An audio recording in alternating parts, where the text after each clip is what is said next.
All right. Hi, Jeannie. How are you? Hi, I'm good. How are you? Good. Thank you so much for taking the time on this Monday to come on my podcast. For those of you who are not familiar with this wonderful, powerful bass producer of a woman, she goes by the name of Jeannie. She's had releases this past year on Subsidia. Now your second single on Bassrush. It's very exciting seeing like someone who's been working so hard for so long finally get that like noticeable turn, and then girl gangs growing and all of that stuff. And I really feel like when this whole pandemic is past us, hopefully sooner than later, it's just going to look really awesome for you when live events are back. So, how has like the last year now been for you? It's been crazy. I feel like I have almost been busier than I ever was before. Yeah. And I don't know if that's just because I'm home all the time, so it seems like I'm just constantly working, but Mm-hmm. just super busy. I feel like I never have a second to like catch my breath. I feel the same way Weird. too. And it's so weird because it's like beforehand, you were so kind of like in your day to day schedule. On the weekend, you'd be playing shows or going to shows, and then it'd just be like this repetitiveness. But when you take like all of these things away and you're just left with like your own confinement in your home or with like your close friends and family, you all of a sudden just have like so much time on your hands with like restaurants closed and all of that other stuff just kind of like left desolate. So I can definitely agree with you because I feel like you can take more stuff on. And I also think in like this industry, we're all used to making like our main source of income primarily like from shows. So it was like we all started to have to start thinking out of the box on what we can do and like how to make money, or if we needed to like work a part-time job, because like no one really knew how to prepare for anything like this. Yeah, it's literally crazy. I've been looking into like Patreon and all that kind of stuff. And there's so much you can do, but you have to just figure out like if you want to do lessons or like how you want to make money. Because Yeah, I I mean, Spotify definitely. only pays so much, No, like literally it's DSPs. such a joke. I like saw the argument for a while where it was like, "Oh, well like now I guess like streaming people's music matters more than ever." I saw so many people say that, and I'm just like, in our genre, there's not enough streaming you could do like for the world if you are listening to our song 24 hours a day for it actually to amount to like a livable income. And I Yeah. mean, it's not like cool, but it's interesting to see this like discussion now opened up and brought up in the facet of like, oh, hey, we were kind of pushing it to the side that none of us made anything on our music. And now that we're not able to make money from touring and playing this music, it's like, where's our income coming from? And we should be getting paid more than like less than a minimum wage worker for like the art that we're sharing and like that people are like streaming per se. I don't know. It's just like super Yeah. interesting to see these conversations start to open up.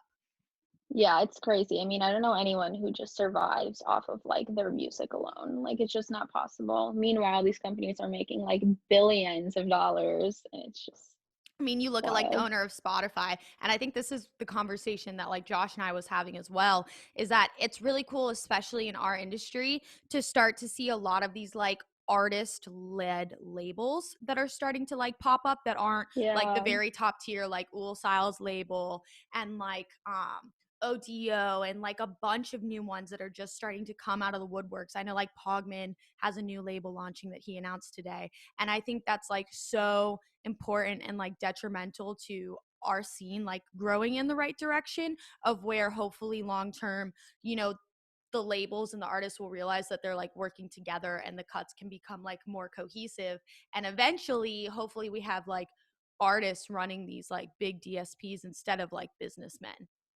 Yeah. I mean, that would be sick. I think artists run labels are awesome because there's like a level of curation that they have, and Mm-hmm. they obviously want a specific sound. So, Yeah, yeah, I absolutely. commend And I all mean, of that them. kind of segues into Girl Gang, which is Yeah. something that you've had flourish over what, the last 3 years, 2 years?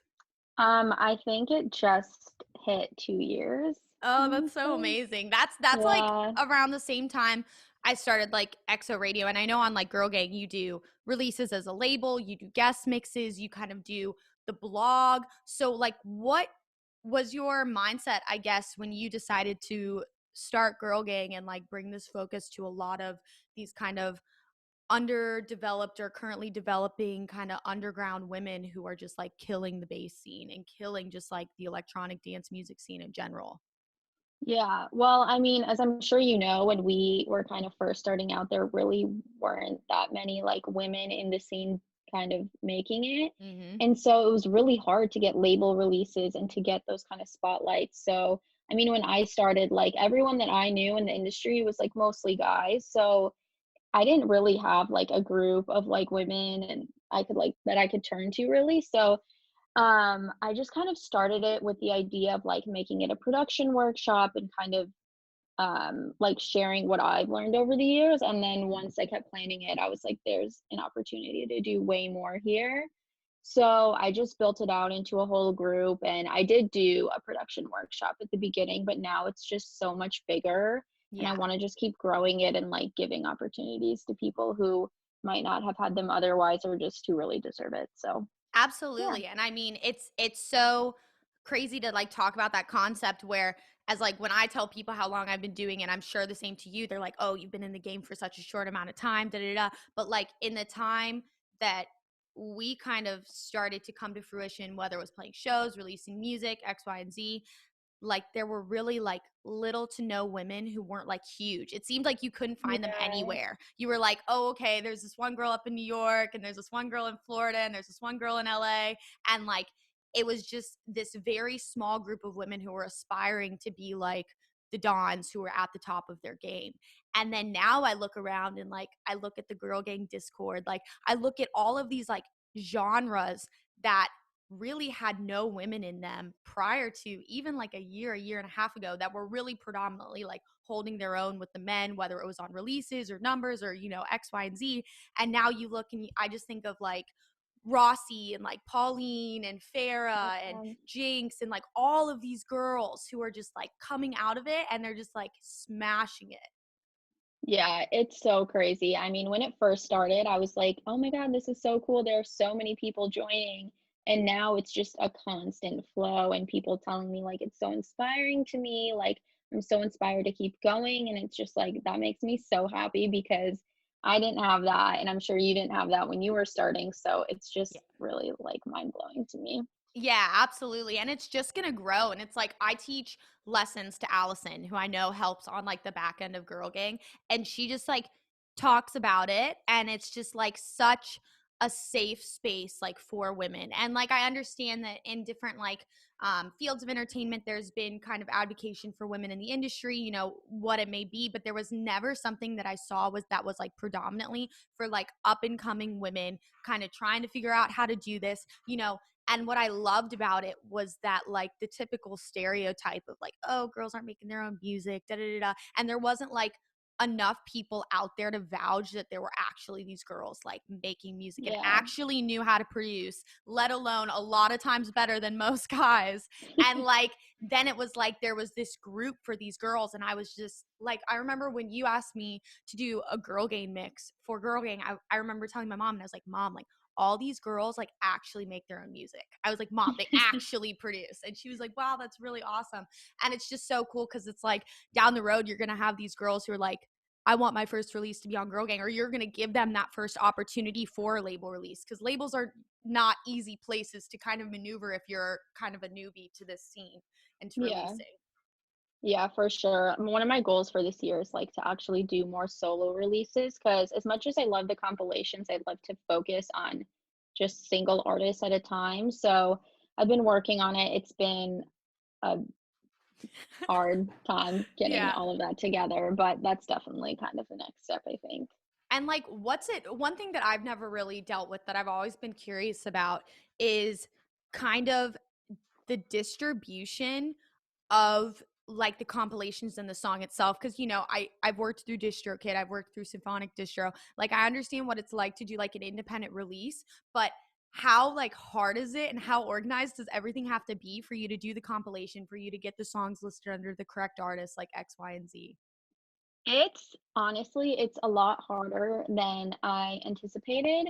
Like the distribution part, I work for my day job is at a distribution company, so that for me is kind of the easy part. if I didn't, I think it'd be a lot harder, but I kind of just know all of that already. Yeah. And then honestly, the hardest part for me is like I have someone who does the art, so that's helped me so much because I don't have to worry about that now, but the contracts and the royalties, that is just a whole different world. Like, I don't really know anything about contracting, so I have to kind of consult different people and make sure all the contracts are fair, and I obviously wanna give everyone a good deal, so that's been really the most time-consuming part is just making sure that everything there is pretty much all good.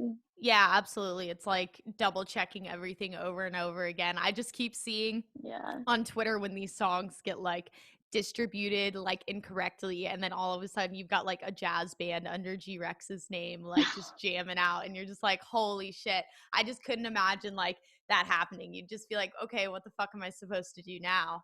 Um Yeah.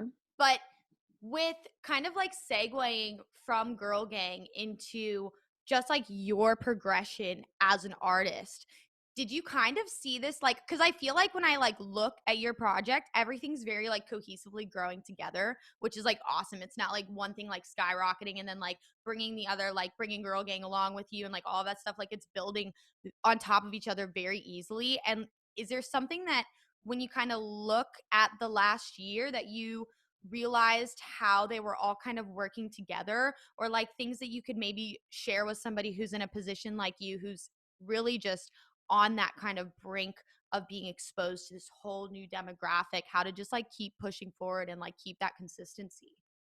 Yeah. I mean, to be honest, when I first started, I kind of thought is my project and Girl Gang completely separate. And I was just like, well, when I keep growing, like Girl Gang will get bigger, but I never really saw them super cohesive. It was just like a project of mine. But I mean, when I first started, I thought about like my branding and all that stuff a lot, and I can never really figure it out.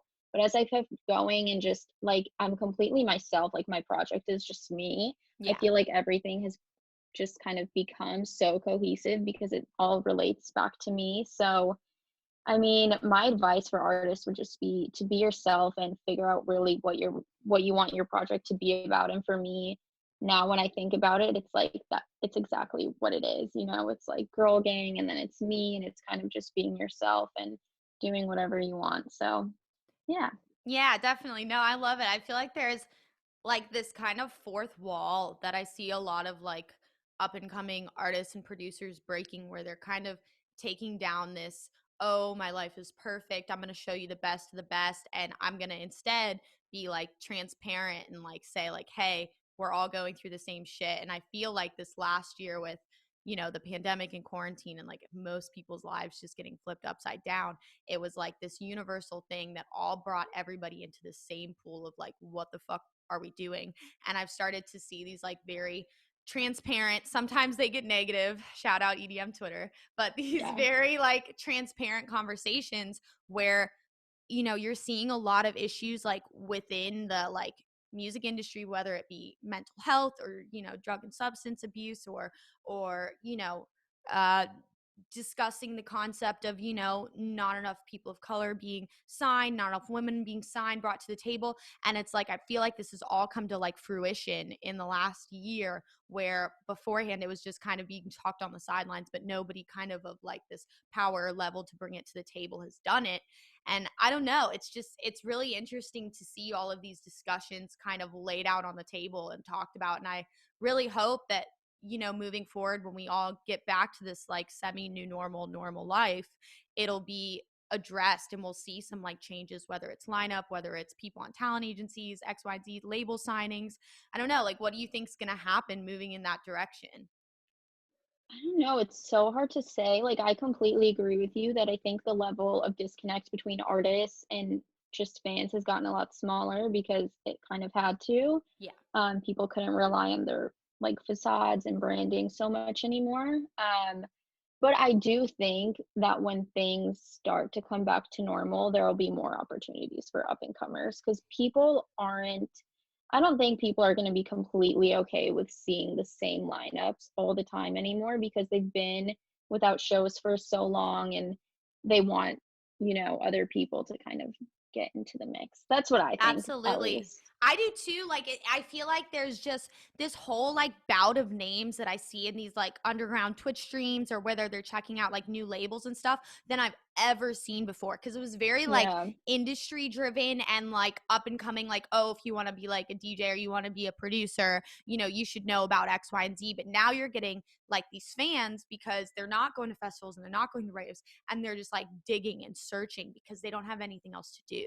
And yeah, it's just really cool, and even though I know a lot of the lineups will be the same for like the next year because they're pulling them from 2020, I really do think there'll be a change because we won't be able to tell for sure until we start seeing those like lineup changes and all of that stuff. But I feel like there's just been a shift of like what people are interested in, and I feel like for the first time ever there's people making music to like take the place one day of like the OGs. And I feel like even though I haven't been around in the scene that long, I've never heard music in this like magnitude of like very forward thinking, like forward driven music than like ever, like my whole time in this industry. Cause it was always like just making songs for bigger DJs to play in clubs and stuff. And now you have these people who are like, okay, all these people are sitting at home. Let's make potentially some more listenable music. Let's kind of push the boundaries. Let's do some key changes, some tempo changes.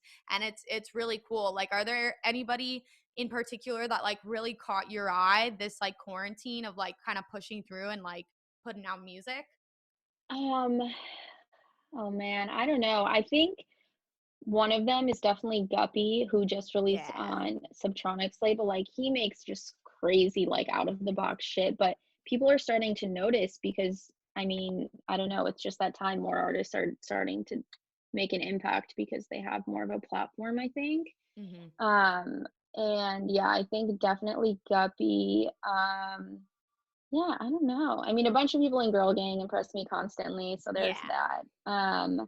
And then I recently came across this artist, I think his name was Scully, who I was just blown away. I was going through a SoundCloud, and every track I was like, "What the fuck?" Like, I cannot wait I for love shows to when come that back I love when that to happens play when you go this. in like the SoundCloud black hole, dark hole or whatever. Yeah.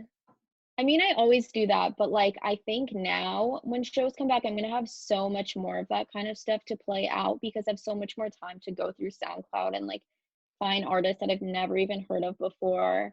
And Mm-hmm. yeah, I mean, it's really cool to see. So I think more and more underground kind of artists will get the chance to be played out and have those kind of opportunities when shows come back for sure. Yeah, I think it's definitely very promising for the future. And it's like taking kind of, you know, Subtronics' new label as an example of, you know, an artist started record label. And I just feel like there's gonna be these like label takeover stages like you've like never seen before when all of Yeah. these festivals start to come back, and you're going to start to see these like curated stages by like genre of label, and I think that's really really sick, and I feel like that's another way that we're just going to be able to like progress our scene to the next level of like there just being so much of this different music available, and it definitely was before quarantine, but I just don't think the right people were paying attention to it. And like now they Yeah. are. And that also segues into like all of these major labels giving these up and comers kind of like this free realm of like, hey, you want to submit something, like we'll actually listen to it. Like you don't have to be best friends with here, collabing with somebody here. And you know, I feel like you can speak with that on yourself for your like your Subsidia releases and your Bassrush releases. And like those are two very major labels, you know, within the realm of EDM. And it's awesome to see them not only giving so many female producers a chance, but just so many up and comers in general. Yeah, I think both of them, I mean, both of them were such a good experience. Like, Subsidia especially, I think Excision is just doing something crazy that no one's ever done before in Ever. bass music or just really, yeah, in any genre. And to give so many up and coming artists a platform and to actually vouch for those artists. And I mean, what he did the first time when he asked everyone to The follow followers. all I of the artists, know. that was crazy. I mean, I literally woke up to thousands of notifications and I was just like, no one has ever done this. I mean, artists can run labels, but to take it to that level is just insane. Insane because like It's like I hate for them to say it because like I really do think I would be completely wiped off the face of social media if I did not have this like project. But like those numbers like matter to us. Like it falls in like I know this sounds like crazy and it may sound like materialistic or whatever, but like those numbers are considered like data to us, like getting bookings and getting this and getting that. And it's just like it shouldn't feel so abnormal, but it's like you never see an artist of that caliber do something like that. I remember I was sitting on the couch and I think I was like watching a movie and I was like, Wes, my Instagram is literally glitching right now. I was like, come look at this. And he's like, what the fuck is going on? And I was like, I don't know. And then I was like, Wes, it just keeps going up. And I just sat there for like an hour and a half and I watched me gain like 10K followers or some shit. And then I saw it. Yeah. He's like, Liz, Excision told everyone to follow you guys. And I was just like, oh Yeah. my God. It's just like, what a like king move. And it's like, let alone like what he's already done. It's not like he hasn't done so much for people already. And then on Right. top of that, he's like, oh, okay, I'm just going to do this. And when I found out, my song was going to be signed, I was just like, holy shit, this is really cool. Like, I thought it was going to kind of be like a Lost Lands comp like he did the year before. And I was like, oh, Yeah. it's going to be like, 13, 14 songs. And then when he like dropped that whole thing after like day one of the live stream, like that, I was just like, my jaw dropped. I was like, how do you have a team to put all of that together properly and then execute it the way you did? And that was the weekend that you played, right? Yeah, it dropped the day after I played, and I had no idea any of that was really happening until it happened. Yeah. And I mean, yeah, I agree. I don't know how his team does it. It's crazy. Like the amount of effort and attention to detail that they have is just wild. Is insane. And they're still releasing compilations like every month. Yeah. I mean, I haven't even gone through probably half of the music they put out because it's just so much. But every So time I much. do, I'm like, oh my God. Well, it's just so amazing because like he'll have like 5 or 6 key players, a title track or somebody in the middle, but he's got them all mixed in with these people and like, 80% of them you've never heard of in your life. And you're just like, holy Yeah. shit. Like, but then also there's such a huge percentage that of like this niche group that we kind of coexist in where everybody got a song signed. And I thought that was like super sick too. I think of like you, Noel, like Zuba, High Zombie, Cyclops, GQ, like everybody did. And it's like they're all just such good producers. And it just seems like no one was really giving any of these people like a consistent home to release off of because it's so hard to come in when a certain label already has kind of like all their like I's and T's crossed and dotted with like their signature sounds and kind of like introduce this new person if they already have that sound covered for, even though the person's like a phenomenal writer and a phenomenal producer. So then he just gave them this like playing field. And then you released a second single on the second compilation he had, right? Yeah. Yeah, Yeah. which It is was sick. like the And that wasn't a same. collab, right? No, that was a solo tune, and it was the same themed compilation, but it was obviously completely different. Yeah, which is super, But super sick. And I feel yeah. like down the line, I could totally see some shit at like Lost Lands that have to do with like the compilations or have to do with just like the label in general. Yeah, I mean, that would be sick. Like my ultimate goal is to play Lost Land, so like to see something like that would be super dope. And I mean, the stream that he did that me and Noel played on was like the Subsidia launch, so I could totally see that playing into it for sure. Yeah, absolutely. And it's like what I thought was so cool was your visuals on the second day were drastically different than the first day. And that is what like created this whole like subsidy area where it's just like skyscrapers everywhere. You guys were like in the middle of like 3 buildings, just like playing a DJ set, but it's just like next level graphics. And I could only imagine if that was adapted in like real life kind of festival form. Yeah, that would be crazy. I mean, his visuals alone, I think, are such a big reason why his project is as big as it is because it's just like an experience, you know? Mhm. So, I mean, to have even like 50% of that level of visuals would be crazy as It's like an absolutely artist. insane. I feel like that's like the next kind of direction. Like I just feel like these very big players right now who are kind of staying silent are just working on this like next level experience kind of 4D technologies, whether it's integrating like ways of like live elements or like live orchestration, or doing something with the visuals in the aspect that he did with like the Thunderdome or stuff like that Eric's Prids does. I feel like we're going to start to see that becoming like a more common thing in the next like decade, hopefully.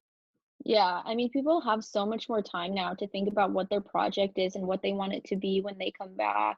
And I mean, even you, like, you did the showcase where it was partially live. Like, I Yeah. feel like that's probably not something you would have had the time to put together No. if touring No. was happening. So, like, I think a lot more artists are going to start doing stuff like that too. Yeah, absolutely. And I just feel like the more like the fans can accept something that's different than like the quota DJ, like the more interesting and like better it's going to be for these environments when we all kind of go back.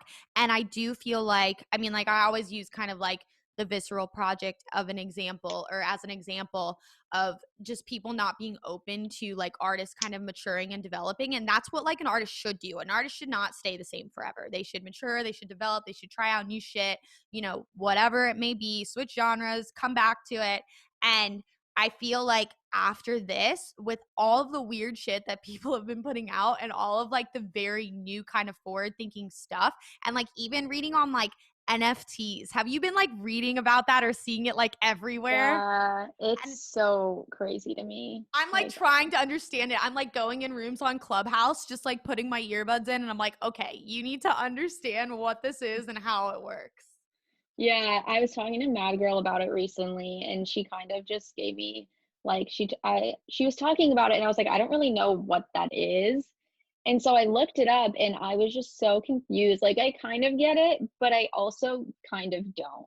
And I Yeah. feel like it's just gonna get bigger and bigger, and we're gonna have to figure out what it is. No, absolutely. What did like Mad Girl say it was? Like how did she try and like I guess summarize it for you? So, I mean, she just explained to me what it was, that it's like a token that you can use for digital art. And so she's been releasing music with NFTs attached to it.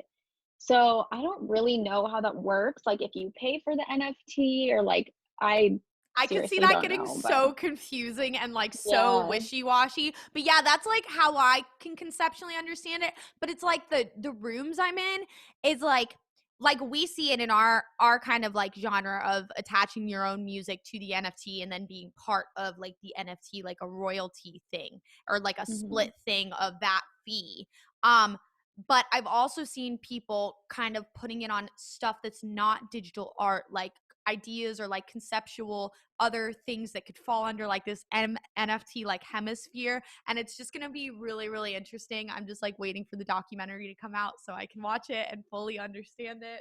Yeah. But it's like you look at that and then you look at like other stuff. Like I've never had an interest in like learning about Bitcoin or stocks or any of that shit. But now I'm like, okay, maybe I should start to learn about it. Like maybe I should figure out what the fuck all of this is. Cause you're just seeing these people like hop on these trains that I feel are like the future. Like I feel like some crazy shit is going to happen like development wise with every aspect of our life in the next like 2 decades.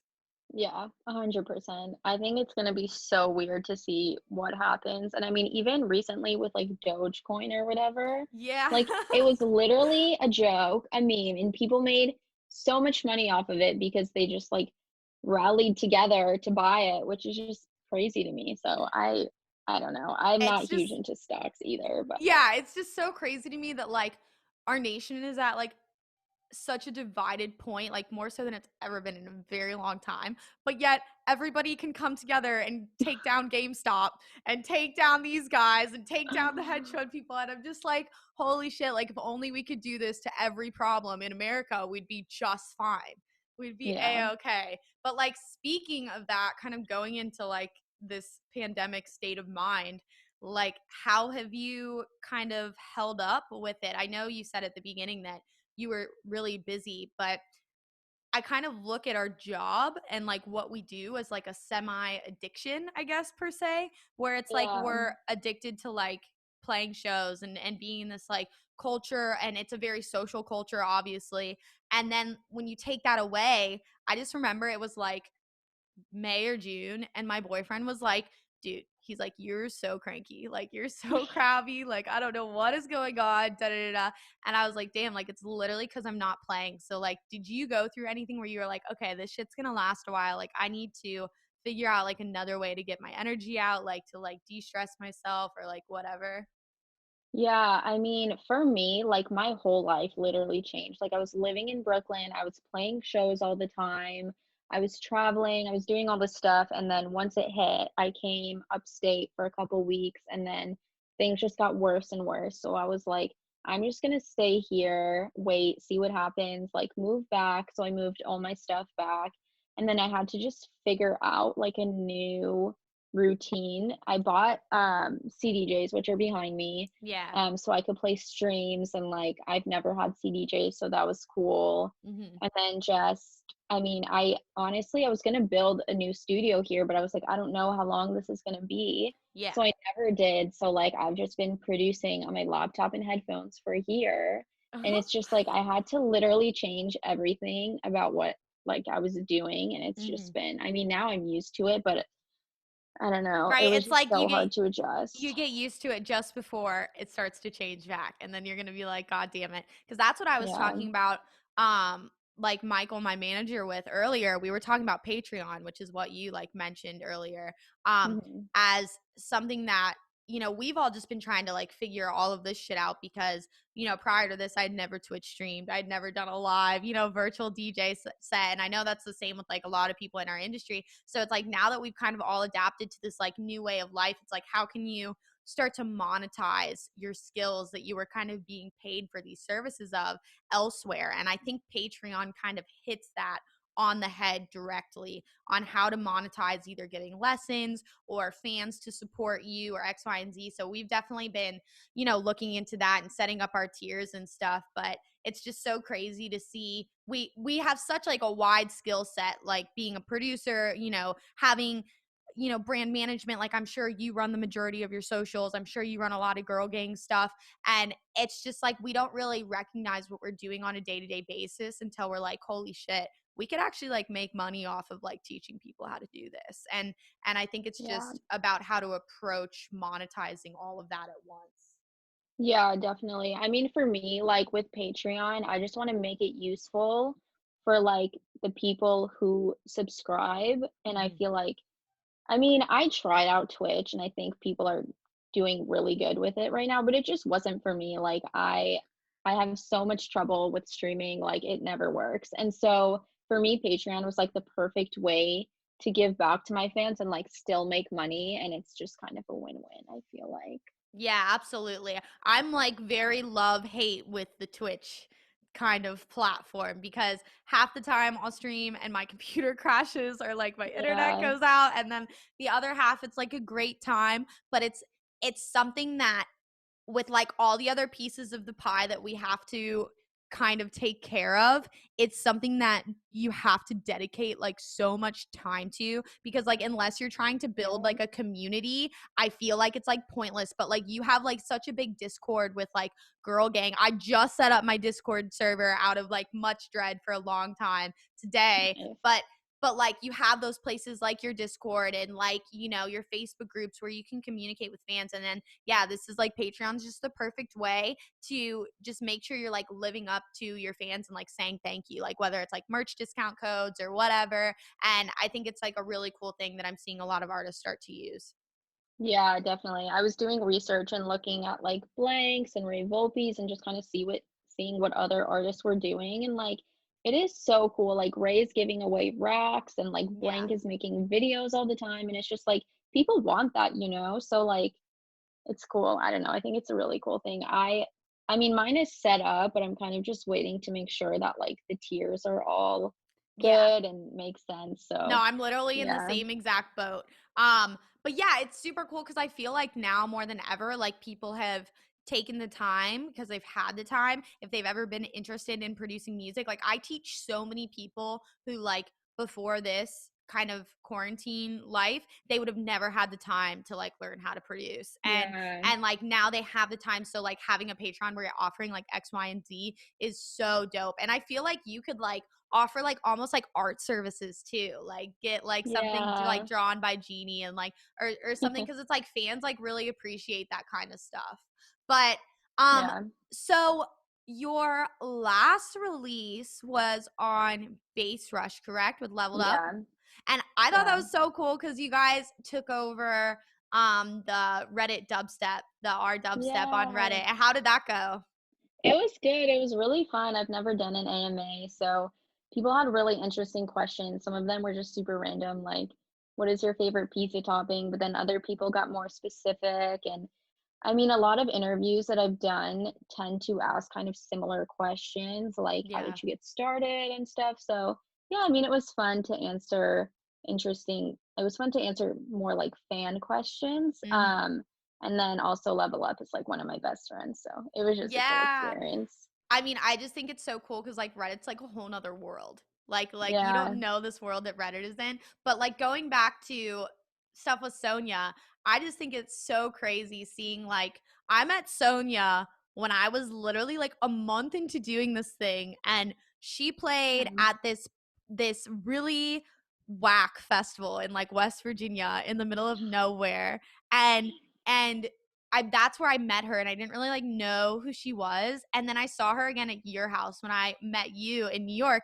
And then she started dating Jesse, and I was like, oh my God, like it's a small circle. I was like, you guys all know each other. So it's really cool that you guys finally kind of worked on a track together. Have you been working on it for like a while? I feel like it's something you guys probably had intentions to do for like ever. yeah. I mean, we lived together, like we never worked on anything together, and so we started it right, I think, around when quarantine hit. So she was Hmm. in Philly. I think I was still in New York. I honestly can't remember.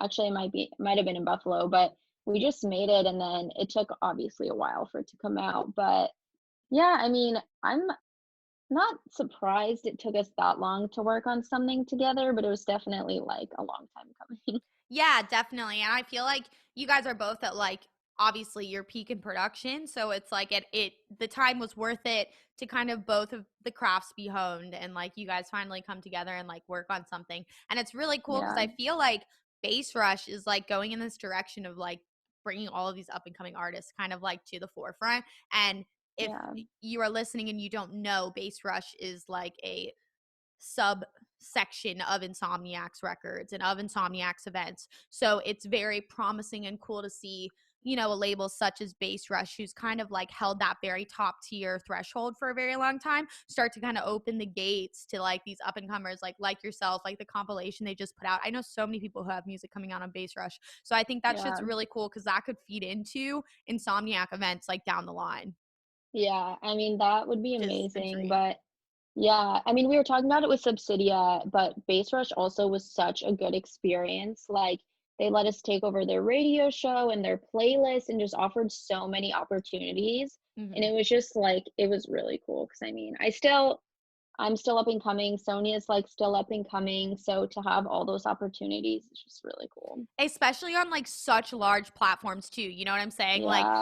I feel like especially you, like you have a very like good and like real following, and you're an example of somebody who, when I'm asked like, okay, like who, because you know we all just get put into one jar always as a female Yeah. producer, you know, who's a female producer that like has been working their ass off, they've, you know, built up a following, built up whatever, and like you're one of the first people who come to mind because you kind of always put the music first, and I feel like that's like a very important asset, and I'm really happy that I'm starting to see more people, especially now you don't really have a choice. Like you got to put the Yeah. content out, you got to put music out. But hopefully it'll, you know, stay this way when, you know, things start opening up because it's bringing these people to the forefront who are very like talented individuals. And all of these labels aren't like small labels, you know what I'm saying? So it's like you released on Yeah. mid-tier labels, like I released on mid-tier labels, but like you look at Subsidia, you look like Deadbeats, Disciple, Bass Rush, and they're all like top tier. So it's a big deal that they're kind of all of a sudden opening this kind of way for these people to come in and start releasing on their platforms. And yeah, like you taking over Insomniac's radio and doing the playlist, like that's huge. Like that gets you Yeah. so much attention just from them simply tagging you. Yeah, it's like what we were talking about before with how quarantine and everything has just kind of shifted the dynamics of the whole industry. And Mhm. I think now more than ever, like the people who work their ass off are going to get more recognition because like they get more visibility right now. So I think it's cool. Absolutely. And I think like I mean the top players, if they've decided to like disappear during this quarantine, like it's probably not going to hurt them that much. If they're Yeah. really like that top elite, they probably deserved it because they've probably been on the road for like 10 years. But I feel like the people who kind of just said, "Oh, live shows aren't happening," like I'm just going to sit and wait it out. They're unfortunately going to be behind the curve, I think, when Yeah. everything comes back. And that's like the harsh truth. Like, I don't really care who your agent is or who you know. Like, people have been putting out music regardless of there being no club to be played in. Like, people have been doing things like outside the box, like stuff with Girl Gang, starting a Patreon, starting a podcast to like make their content relevant and like still continue to add value to their brand. And I think if you've just like chosen to take this time, and if you're working in silence and like working on an album or you're working on an EP, like that's going to be so cool. Like I feel like we're going to get so much good music when everything kind of starts to get a little bit more open in states than they Yeah. are now, because I know a lot of people are holding on to so much stuff. But like if you haven't been working, I just feel like it's not going to be a fun time like when everything comes Yeah. back.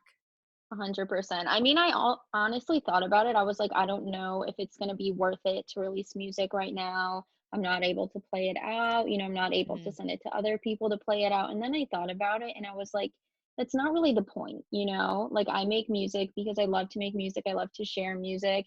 And I feel like it benefited me. And I feel like it benefited really anyone who's been working their ass off, and it's going to Yes. and eventually like work in their favor. So, Yeah, absolutely. And I feel like with like anything, especially like in this industry, is the like sooner you can realize that it is like a marathon, it's not a sprint. And like even though like careers do have kind of like a finish line, like they all do, um, it's definitely like a long-sided game. And I think the ordeal of like consistency and patience and like having those two things and like continuing to hone your craft and not just expecting to have something done and put out and signed like all within like a 2-week period is like not the way to kind of like look at things if you want to progress in this industry and like be around to stay, because you'll get these people who kind of pop up, and like you've seen it, I've seen it, they pop up and you're like, yeah. where the fuck did they come from? And then they like go to the, they're on like 40 date tours and you're on this and you're like scratching your head and you're like, I don't understand, I don't understand. But then like 2 years down the road, they're not there and they're like nowhere to be Yeah. found. So like I definitely feel like the approach you've taken where it's been this like slow and steady thing is cool, because like you're never going to go backwards, I feel like. And I feel like that makes it like it all worth it. Yeah, I hope so. It's definitely harder. I mean, for the past 5 years, I Mhm. think I've been like for the past at least the first 3 years, there wasn't that much happening, so I was just, like, so impatient, and I wanted to just put stuff out and release things as soon as I made them, and if they I was didn't the get same way. signed, yeah, like, I would get Literally the same so way. discouraged, but Yeah. now, especially this year, like, my last EP was done a year before it came out, so I really had to learn just how to be patient and Mhm. just hope that things work out. And it's like people don't understand, especially like when you look at producers who are like actively growing, like, we're not like virtual riots, like we're not just producing bangers all the time. So it's like a year's worth of production difference is huge. Like is Yeah. huge, like in skill level and whether it's mixing, mastering, sound design, X, Y, and Z, like that difference is wild. And that's why I would be so impatient. And then when like these like more middle tier, like higher tier, A&Rs or labels were interested and they're like, "Oh, like it's gonna come out like in 9 months." And you're like, "Wait, what?" You're like, "What? Yeah. Are you kidding me?" And it's something that it's like just the way the industries ran. And that's why I feel like it's just so important to keep progressing all the time, because it's like your head is gonna be in such a different space than when like that song is released a year later. Yeah, and you're like almost you feel like it's not good when it comes out because you've gotten so much better. Mhm. But I think that's a good thing. Like you want to always be improving. And I mean, looking back now at stuff I released a year ago, I feel like I'm way better at producing than I was at the time, but it's Mhm. still good and it's like a part of my kind of growth, I feel like. So I Yeah, think it's cool to definitely. see progression in people's music and careers like that. Yeah, absolutely. I think it's so cool when you're able to like go to the back of someone's SoundCloud and see like where they started or like how they sound, because I feel like everybody really starts in the same boat of like just trying to like figure out how the fuck to do this, because it's like if you come to this and you've got like a huge background in, even if it's not electronic music, but you get the hang of it and you get in the DAW and you do that, like that's just like a piece of the pie nowadays. Like it's just like the Yeah, music is just, unfortunately it should be like the whole pie, but it's not.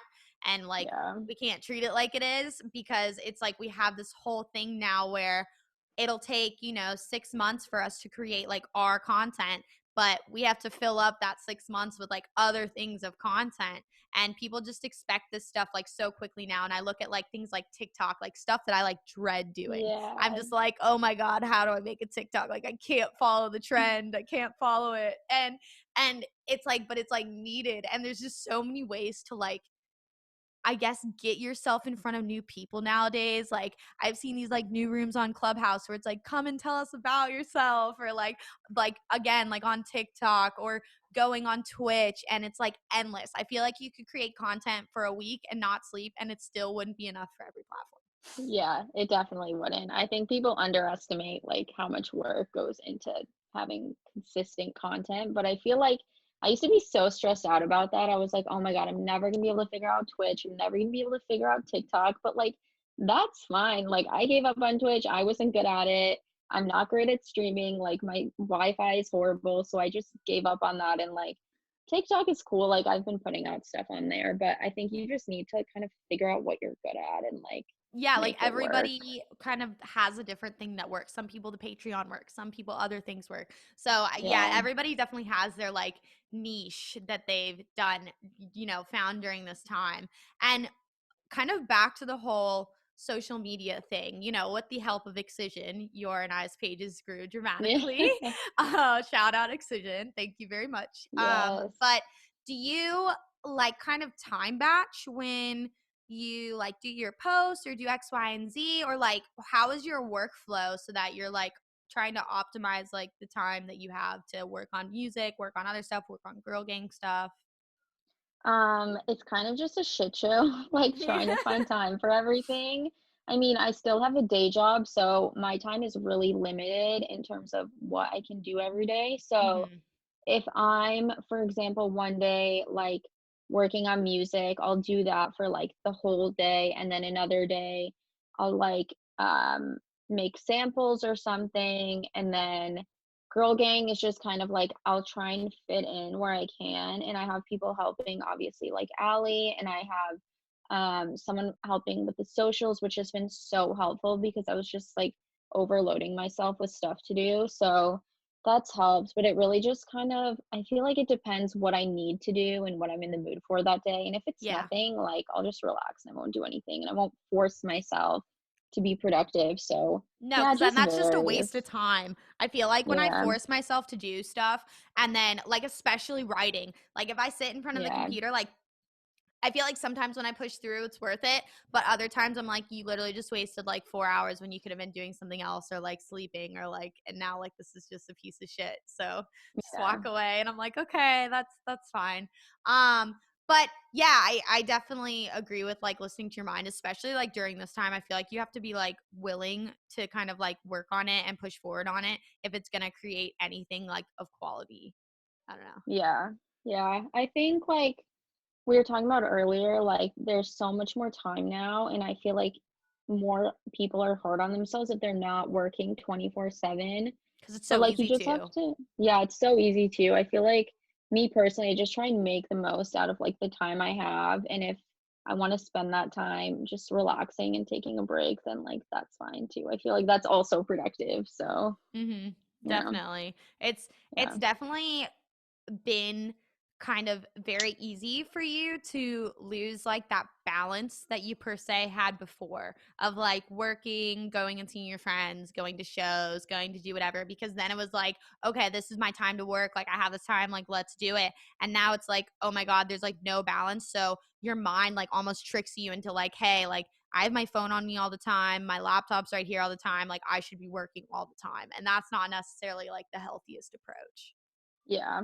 I think I really burnt myself out at the beginning of quarantine. Like, I was just working nonstop. I was like, never had this much time. Like, I'm gonna work so hard. I'm gonna make so much music. And then I just like burnt myself out and had to take a break for like 2 months because I was just losing my mind. Like, I couldn't anymore. Yeah, I hit that So, wall like literally around the same time. It was like June, and I was like, all right, guys, like I yeah. gotta walk away. We're not, I'm gonna go outside, do whatever. So, are you up with your family in Buffalo? Yeah. Okay, I cool. have like my niece here, and Aw, now, yeah, I just had a nephew born. So, like, that's definitely a big part of my time too, is just like that's so cute. spending time with them, yeah, because I haven't, like, lived in the same city as my family in, like, 4 years, so Hmm. I'm seeing them more than ever now, and it's nice, but it's also just another big part of the way I spend my time, so I have to, like, also factor that in, and it's just a Yeah, lot. and I mean it's nice too cuz like I just feel like when everything starts like getting ramped up again, I feel like it's going to be like the snap of a finger and we're going to like blink our eyes and it's going to be like, Yeah, "Oh, we're back." Like I see so many discussions on like, wonderful Twitter about how yeah, literally about how like how are we going to introduce safe shows again? How are we going to, aside from Florida, let's just put that disclaimer, everybody knows the shows are happening here. yeah. Like how are they going to start to like roll it out in places like New York and places like, California when the time comes. And I like just personally feel like when enough people hop on the bandwagon, I feel like these like huge gates are gonna open and like you're gonna get all these business guys and all these talent buyers just like not giving a fuck like they are here in Florida, and they're gonna be like, let's make money, let's go. And like I don't know, like do you think it's going to be like integrated very safely, or do you think they're just going to be like, okay, like it's over with? And like granted, I'm not talking about now, I'm talking about like I when I talk to my agent and my like team, they're all thinking like end of summer, like beginning of fall is when like touring will be back. Probably still with masks, probably still with social distancing, maybe not. But like, I don't know if places are gonna require a negative test or require you to have like the barcode vaccine. I just don't know. But I just like look at my state and I'm like, I feel like if other states had the opportunity to like be like this or other like independent venues like had the opportunity to, they would be. So I'm just interested to see how everything starts to like come back to fruition. Yeah, I kind of think the same thing. I think part of it will kind of be a slow rise back to regular shows, and Hmm. people will kind of just be testing the waters. But I think once they come back, they're just going to be back and like crazy, and it's going to be nonstop, Yeah. and no one's going to be prepared. And like, I No. mean, I'm totally cool with that, but I think it's going to be slow, and then it's just all going to hit. Yeah, like it's gonna be like 2 months of people like kind of like dipping their foot in the water and being like, Yeah, okay, what can we do? What can we push? And then once enough people do that, they're literally just gonna be like, all right, we're back. Like, let's go. Because it's crazy yeah, because like I'm seeing even on like certain festival sites that like are not in Florida that they're like like planning to happen in like August and planning to happen in September, and I saw like a boat cruise announced for May out of Texas. So like it's oh, just dang. interesting to like see these like really big properties that are owned by like Live Nation like announcing these events because they're like, oh, like are they going to make this happen, or is like are they going to require a vaccine? Like I just don't know like how realistic any of that is, I guess.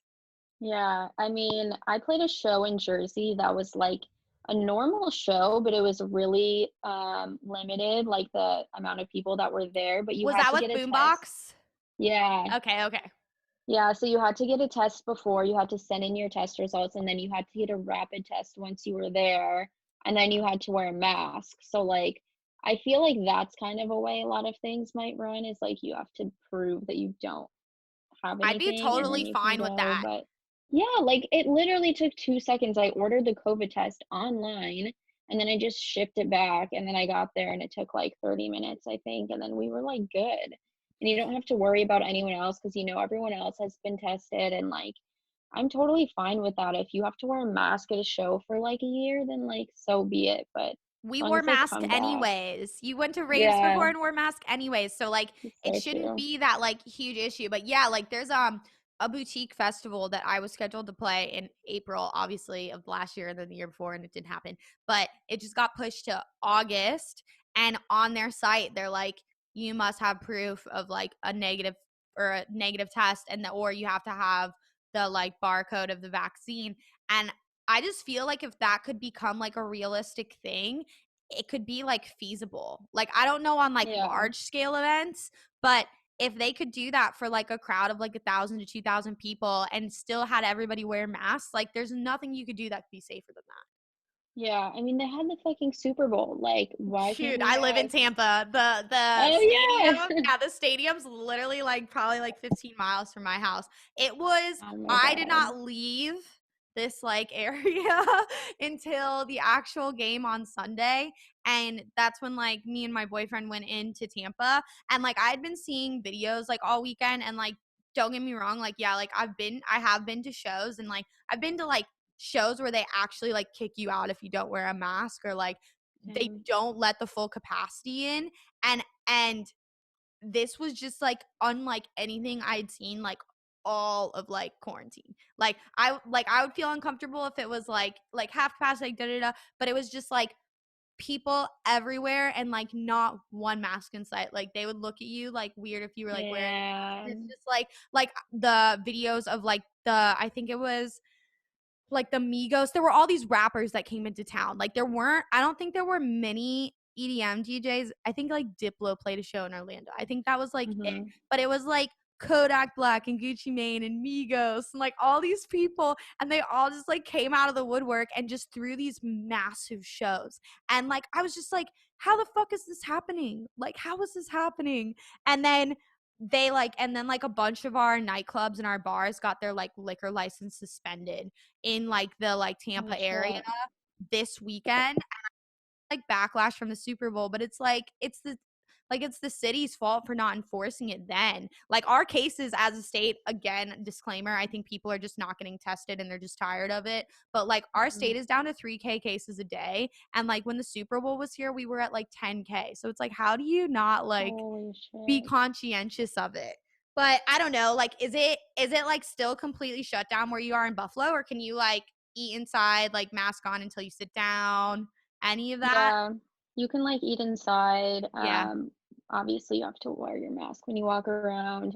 Like malls are open, hair salons are open, like pretty much anything is open. So I don't know. I just It's think just like be personally, conscientious, I guess. yeah, like if so many places can like survive and like have the ability to be open, like why can't we have safe shows, you know? I agree. So that's how I see it, but hopefully like stuff will start to I happen just again feel like soon. so many people are like scared because of this like environment that I think is a result of a lot of things that have nothing to do with the shows, just like people being just upset at like the country's current state, unemployed, X, Y, and Z, whatever it may be. Like nobody's really financially well right now. And Mhm. and I think that just a lot of people are like so scared to kind of open that conversation. And like I'm not saying like be a fucking asshat like Carnage and just like be like, oh, da da da da. Like, no, I'm not saying that, but it's like when I see like good people like Company and people like I think it was like Effin, I'm not completely sure on that, but like open the conversation about like safe shows, and they just get like dug into like this hole where they're being called like a murderer and they're being called like all this other shit. And I feel like Oh we my should at God. least be able to like have that conversation. I don't know. Yeah, I mean, you don't have to be stupid and like play a completely unsafe show, and I think artists have, which is why it's so tense right now to even talk Mhm. about. Yeah. But like people were doing successful drive-ins for so long. I played drive-ins that were so safe. Like I had my mask off for 2 seconds to drink water in like the backstage area, and I was like, they were like, you have to put your mask on. I was like, sorry. Like, and I was just stuff like that, like they're really on top of it. So I feel like if you're doing it safely and like you're not like risking people's lives, then it shouldn't be that big of an issue, I you mean, the know. drive-ins that I've seen in Orlando and like the pod shows, there were like a few outdoor pod shows that they had, and like the ones that were done correctly were safer than any place I had walked inside in like the last 6 months, because it was like the same thing. Like everybody had their masks on, everybody get in their areas, and it's like I understand like it's not the same as an essential business, but like nobody's telling me that when I'm walking through the mall next to a family that doesn't have their mask on. Like Yeah, nobody's saying that stuff. So it's like if that's going on, it's just like if you're doing it correctly, it should be able to be done. And I understand yeah, making money of that is hard cuz like renting out the area for a drive-in is so much money. I can't imagine what like the event promoters are going through. And they're probably not yeah, even breaking even. But I definitely feel like the drive-in raves and the pod raves and then like hopefully like I would love in like some crazy world there be a way for you to test people at the door.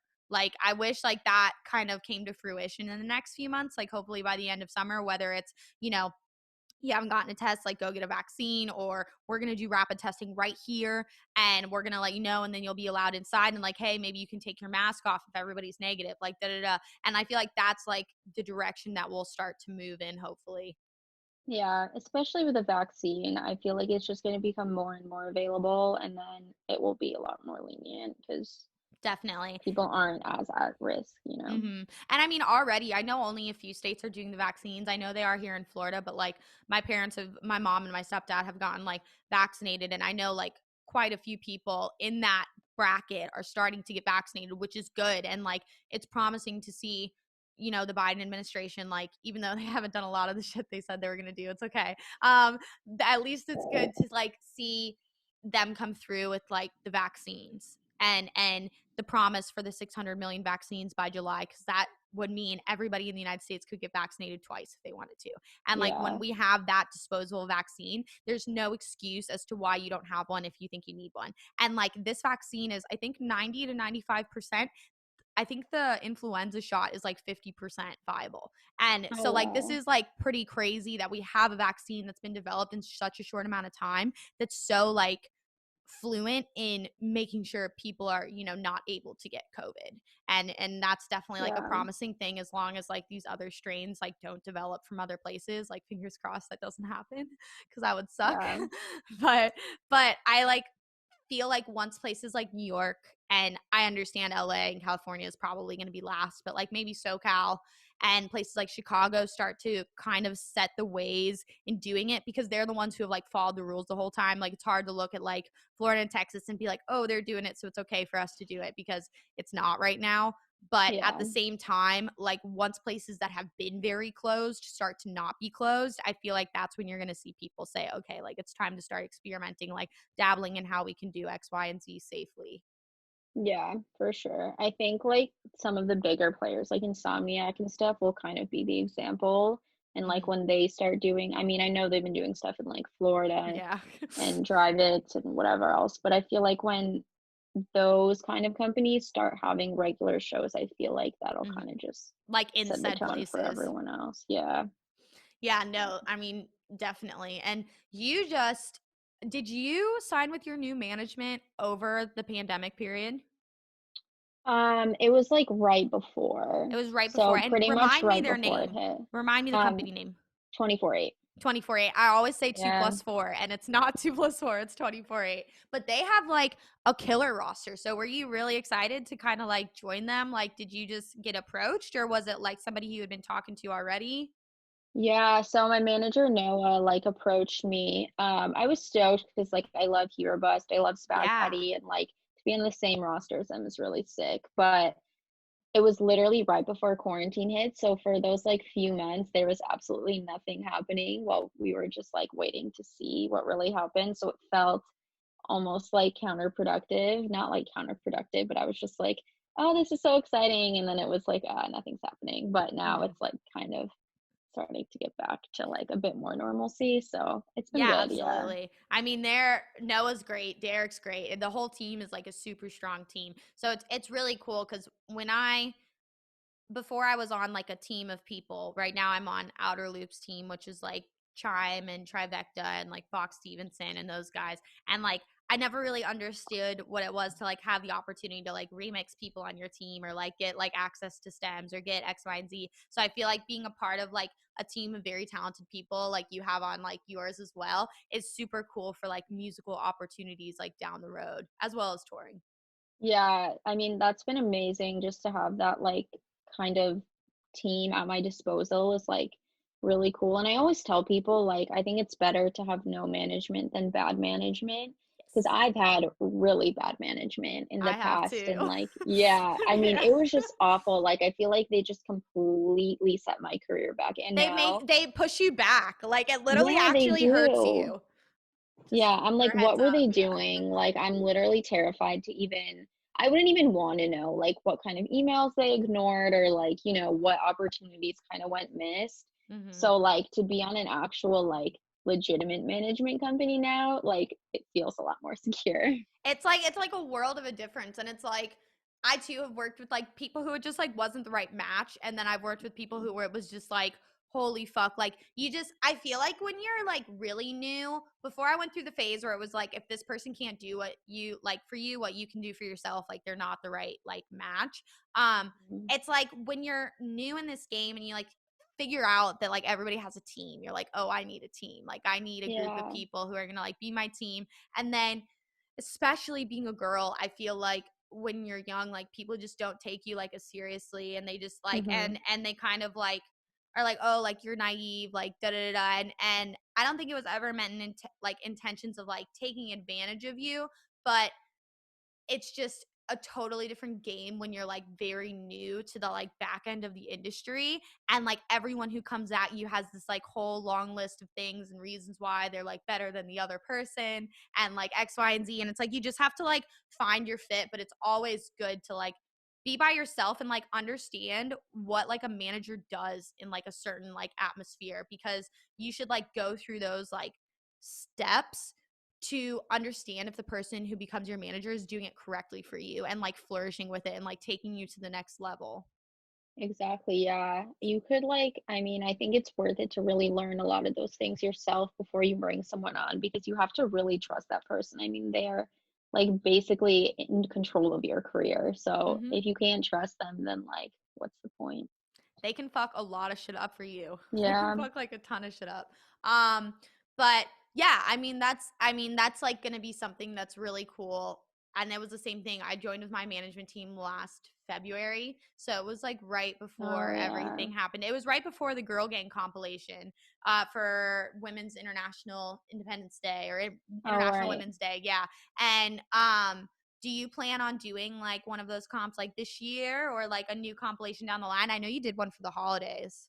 Yeah, I definitely want to keep the holiday one going because I feel like that's just good timing and people can spend the whole year like putting something together. Mm-hmm. I don't know if I'm gonna do another one for like International Women's Day because it is so soon. Yeah. But yeah, I mean, I think it'd be cool to figure out like different holidays or events to kind of base them around because I always want to have kind of a meaning behind it. Yeah. So yeah, I mean, we'll see what happens this year. Though will definitely be like another holiday one. Yeah, it's gonna be really exciting. The compilations always do like really well, and I feel like they bring a lot of traffic just to like Girl Gang in general because there's so many different Yeah, like what I've seen too is like I feel like now more than ever men in like good positions within the industry want to help women. And I think that's yeah. like and like not help in like a weird like sleazy way, like actually help them and like propel them if they're a hard worker into this space that they may not have had the capabilities to be put there, because it's like I hate it, but like I guess like connections and like knowing certain people like are important to maintain those relationships with said people. Yeah, I think before, like a couple of years ago, even it was more so like wanting to put women on lineups because it was like a marketing move or just like, oh my God, hot girl DJ, like throw her Yeah. on the lineup at the very bottom just to like get more attention. But now it's like people actually, at least I feel like people actually want to support women because they see how hard they're working and like want to help take them to that next level. So Yeah, I was it's just definitely talking about changed, it, I think. which is amazing. I was just talking about it with my manager, and it was like, I see even people like come down on people who try and like rub the like, oh, female producer, female DJ thing. They're like, dude, like it's literally been like 3 years and there's women like everywhere. Like, get over it. Yeah. Like, book somebody because you actually like the kind of art they're putting out, their content, their whatever. Um, but yeah, it's really really nice to see this like shift, and I don't foresee it going backwards like anytime soon. I just feel like the label releases are going to become more, you're going to see more women find like these permanent homes on these labels, and like I think that's really cool. Like I feel like places like Disciple and like Deadbeats and like Never Say Die will have like predominant women on like their like labels, maybe as like potentially like exclusive signings or what have you in the next like few years, which will be super cool. Yeah, I hope so. It just makes things more exciting and like it's not that big of a deal No. anymore, I feel like. Like I think people are so much more used to it that it's like not as shocking, you know? So it's Yeah. like I hope it becomes more like common and not so much of like an oh my God, like I'm the first ever woman to be on this label because it never has happened ever. Like that Yeah. shouldn't be a thing, you know? It should No. just be like normalcy. Yeah. And I definitely think it's moving that direction, which is super sick. But Yeah. you teased today on your Twitter, you were like, "Oh, I just released 2 new tracks, but what if I have another one coming?" Do you Yeah. have some new stuff like on the way that you can Yeah, tease us? so I'm releasing a new song next month. It's a Okay. solo release. So my last two releases were collabs. This one's a solo release. It's on Sick. a label that I've never released with, so I'm really Ooh, excited. sick. They're like a newer label, so I don't know. They're like really cool people, and I think it will be good. And it's like probably, in my opinion, I think it's one of the heaviest tunes I've put out. So I'm super, super Ooh, stoked. And I've that's like, awesome.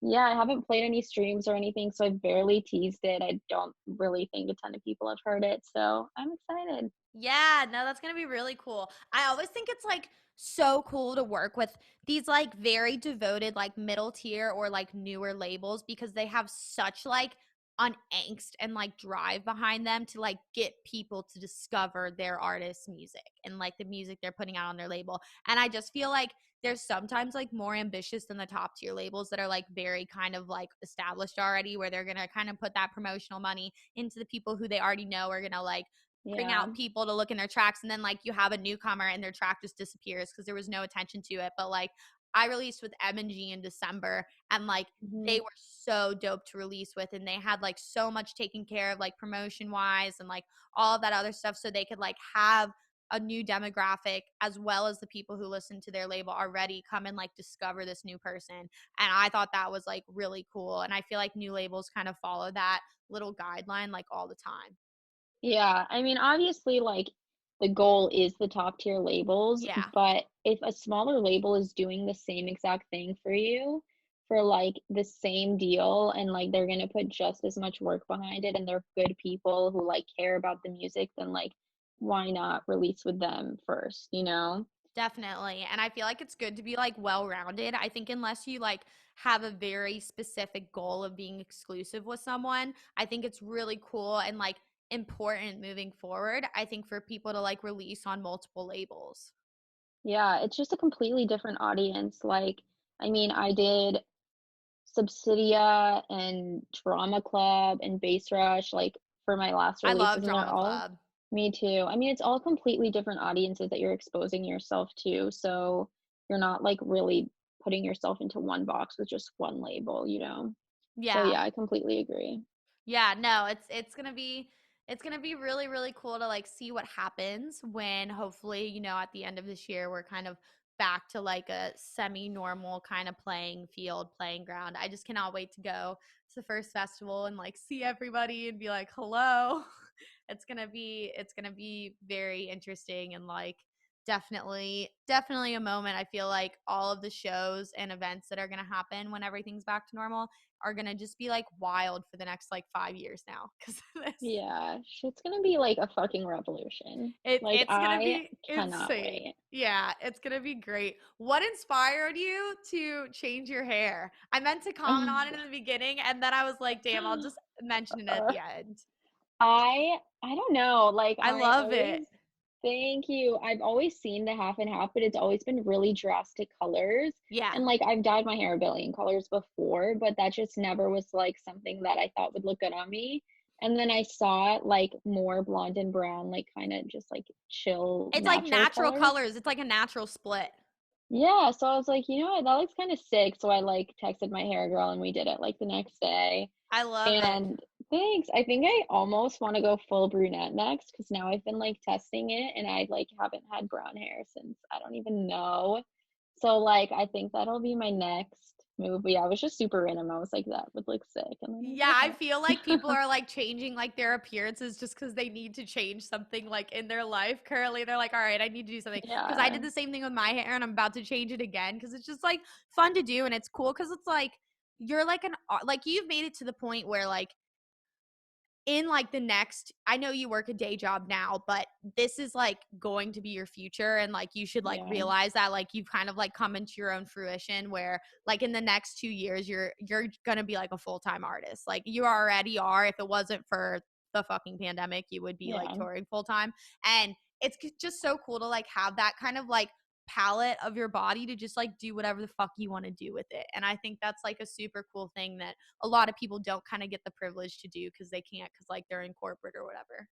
Yeah, 100%. Like, I don't think I could ever do something like that day to day where I had to like be, dressed up in like business wear and like blah blah blah. Like I love to kind of be creative with like my hair or whatever. So I think it's like super dope that we can do that. And it's almost just like another facet of like your brand. It's just like Yeah. how you kind of display yourself, I guess. I don't know. Well, So, it's cool because it's like a further envisionment like of the music of like the message you want to deliver, whatever.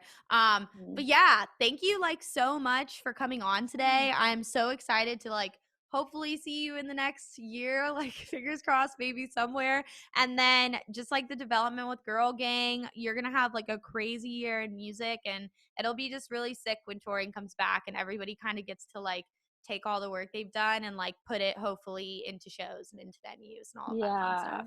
Literally fingers crossed, but thank you so much for having me. Your podcast has been Yeah. like so sick with like everyone you've been doing, Thank so I'm you. stoked to be on it. I just think it's really cool because it's like there are a few like people who have podcasts, but it doesn't really like a lot of artists don't really ever have the chance. I mean, maybe they do now to like live stream with their fans and stuff, but it's different watching them kind of have like a conversation piece with somebody else and just talk about like everything that's been going on. So that's why I thought it would be Yeah. like cool to start this, and everybody kind of has a different story they've been going through, and then we get to like touch on stuff you're doing. So I'll make sure to link your music, the new single Hellhole with Leveled Up, now on Bassrush that everybody should go and stream. And yeah, thank you so much. I greatly appreciate you coming on, Jeannie. Thank you. You're the best. Yeah, thank you. Here, I'm going to stop recording.